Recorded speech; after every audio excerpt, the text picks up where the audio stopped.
I just wanted to take a minute and make a little video here about what I do besides beekeeping. My father and I run about a 100-acre farm. I like to call it my second full-time job. Right now I am out moving siphon tubes, pulling these siphon tubes because I'm changing fields. I can't get it with my shovel and talk. Usually I just tip them, but this is how we flood irrigate. I'll flip the video around here in a minute and talk about it, but basically it sucks the water out of the ditch behind me, sucks it out into these siphon tubes into the field and floods the field.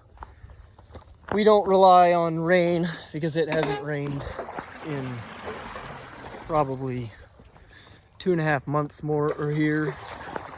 Water's been tight. It's one of those things that we fight for every minute that we can get. You know, pray that the neighbors caught up so they can spare a few extra minutes. And sometimes you get some, sometimes you don't, but you just got to make things work. And farming's all about being able to adapt and resilient, and you just got to do what you got to do. And there's some things that are out of your control, and so you just got to roll with it. But I love farming. There's nothing like being a caretaker of the land. I enjoy, I love it. Beautiful views, beautiful scenery. I mean, got the cows over there, my beehives are right over there. That's my lower yard.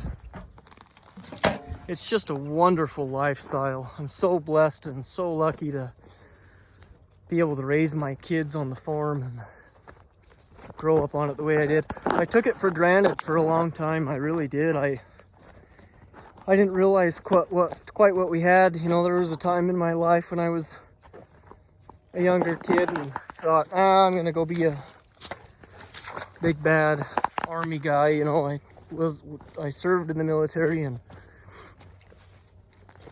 I didn't really know if farming was for me. You know, I grew up on the farm and whatnot, but I had to go live my own little life for a minute. And not that I ever really left the farm, because I never have, but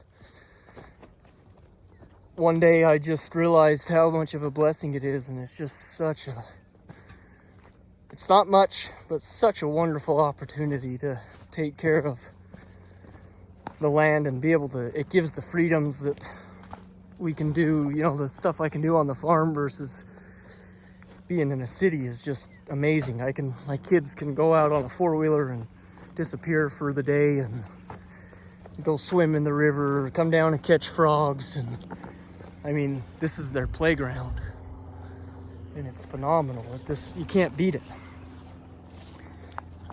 But a little bit of the farm here. I'll flip the camera around and talk more about it. So this is our lower farm. There's about 80 acres down here.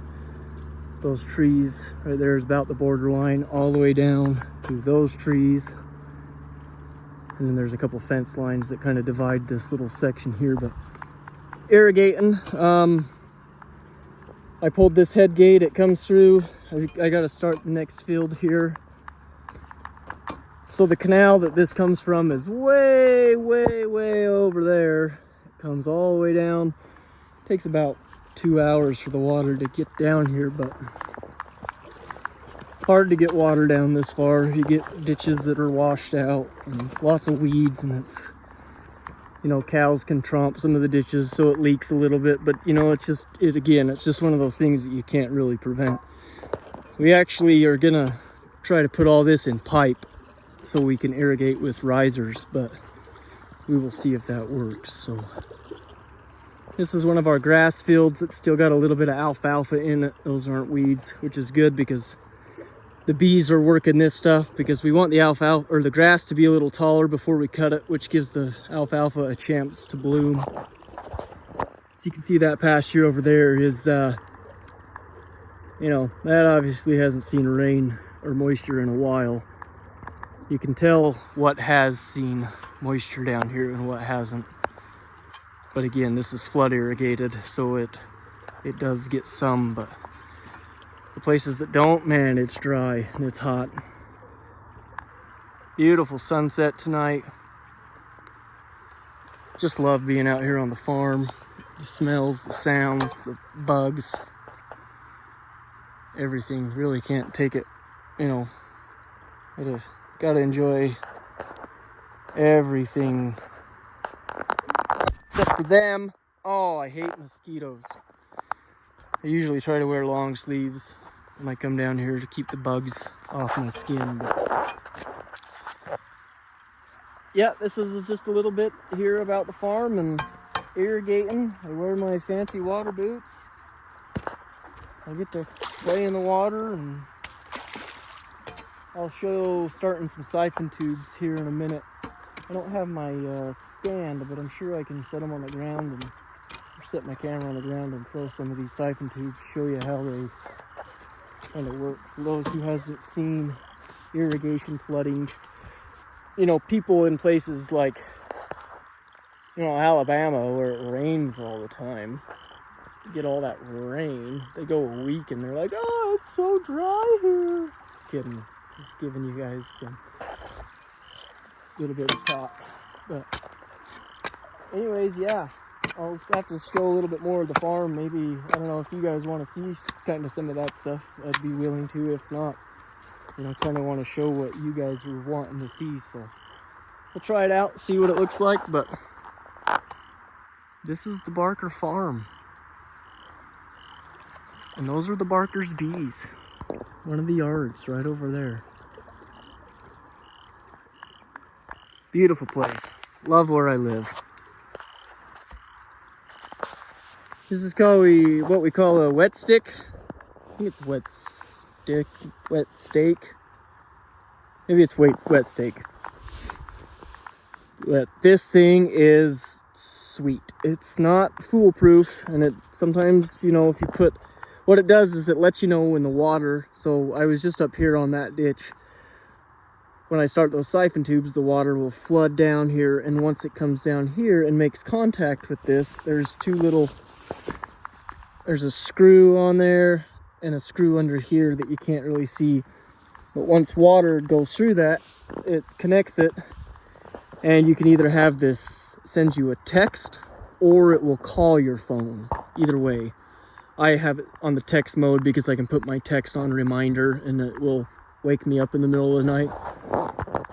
Before we had these, we'd have to come check it every, you know, few hours, see where the water is, and then wait for it to get down in the sets, because we water in sections, like this section, that section, that section, on 99% of our fields. This happens to be our one field that we actually water the entire thing all at once, and we just let it run for like 12 hours straight, and it waters everything. So this is actually kind of a bad example of this field and using this wet stick, but on our other fields, when you water sections, you put this stick down here, the water comes down, sets it off, sends a text to my phone and to my father's phone. I don't know if those are those are a couple dogs right there. Wonder whose those are out running around. Good, let them be dogs. Get out and play, dogs. Anyways, pretty sweet little invention. It's got a little solar panel there. It keeps it charged, runs off battery. Even without the solar panel, it'll last like 24 hours on the battery. But man, that thing is nice. Lets you know when the water's down.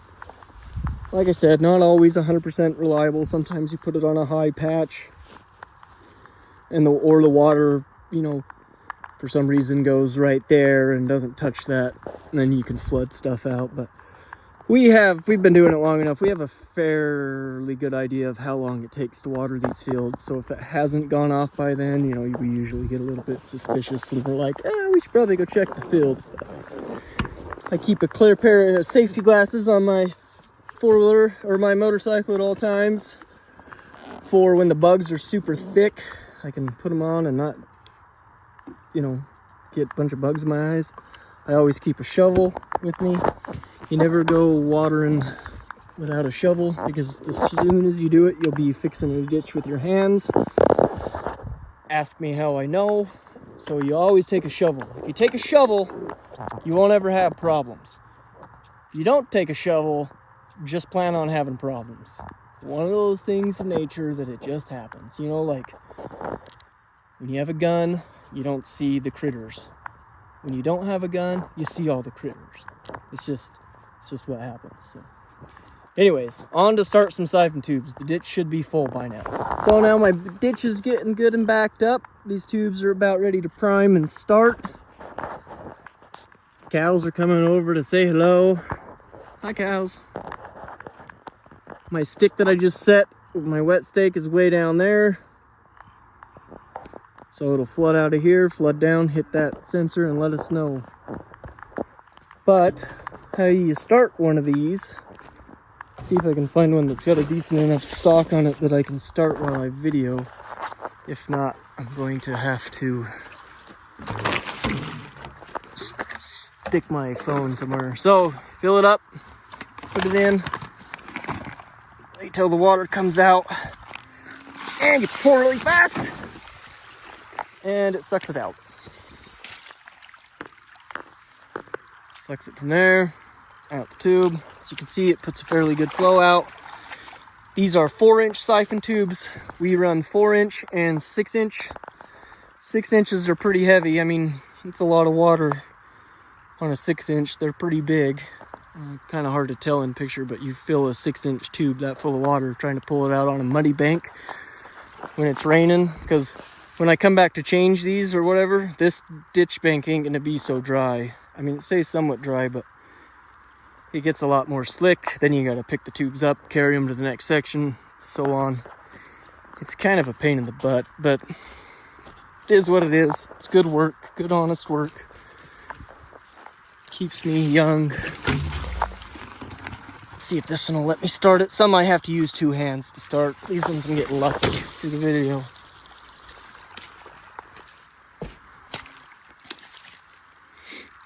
Just like that. And then it just slowly starts watering. See, these ones don't have any socks on the end. So I have to prime these ones by hand. And I will try to set my camera up to show you that real quick. So this is how you prime a siphon tube without a sock. Those other ones you saw, you can just take it and dip it in there, but this one doesn't have it. So I just take my hand. It kind of takes some finesse and skill because my hand doesn't quite cover the hole.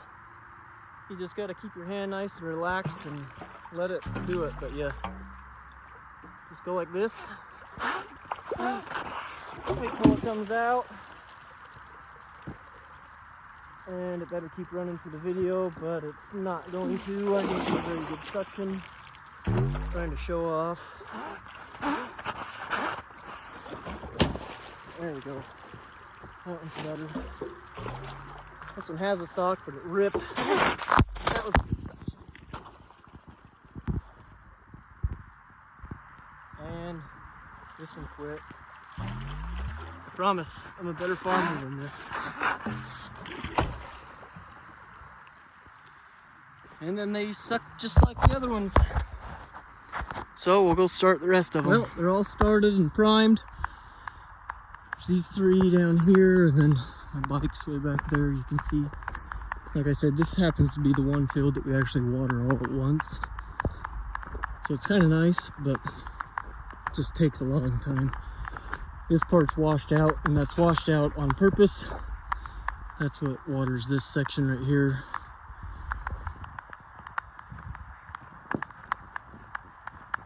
And then these pipes are just scattered out. Usually there's one right here. I just noticed that. I'm off a pipe, but that'll be alright. See the sections? There's a dike, and there's a dike.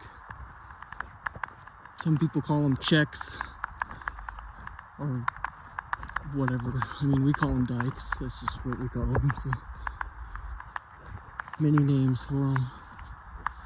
Give a good walkthrough, make sure all your tubes are primed and still running before you leave, and then go home and try to get some sleep before it's done.